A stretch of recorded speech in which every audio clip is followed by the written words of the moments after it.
Chief, to be sitting here in your lodge, what is now your lodge, must bring back a lot of memories.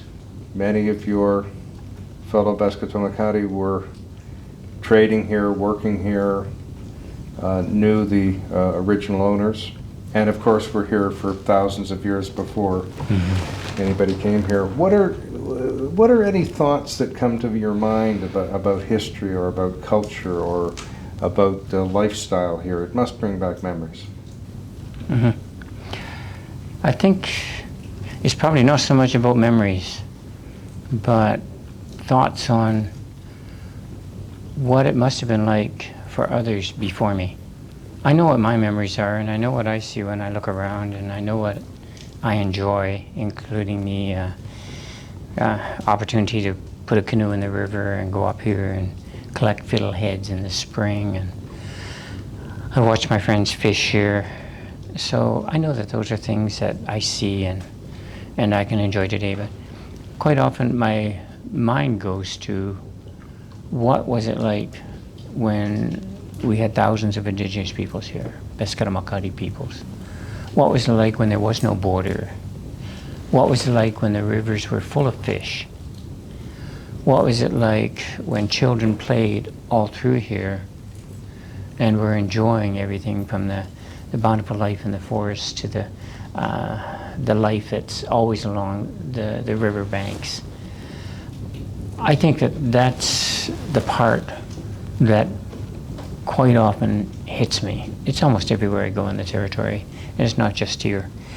But it's a combination of both almost enjoyment, knowing how I grew up beside the ocean, and my playground was the intertidal zone. How rich was that? And playing along the water and fishing off the wharves. There were things there where, growing up, it was a very special place.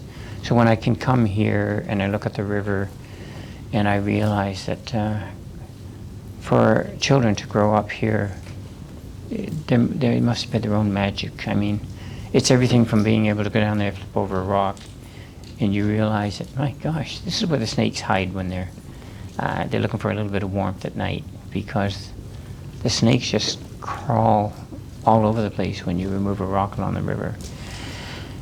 It's also knowing that there were indigenous fish there that fed people.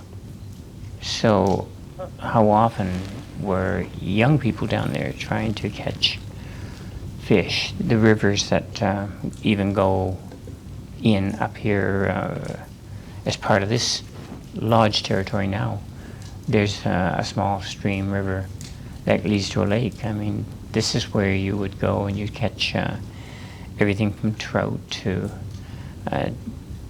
different species other than your what they fish today is a perch or a bass, a pickerel.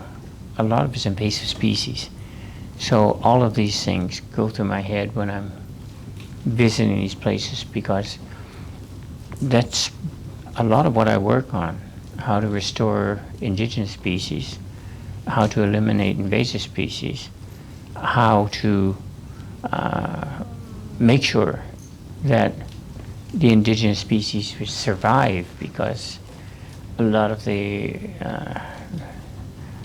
problems with their survival in their own system, it's a problem with those invasive species. And that always comes back to that little bit of humor when you see me smile, because that makes me think about our own people and how we try to survive in our territory as indigenous species when we're being driven out by an invasive species. And that's a way that I feel that we are, as everyone says, we're part of this. And I know they like to say it's an ecosystem concept. Oh yes, you understand the ecology, you understand. No.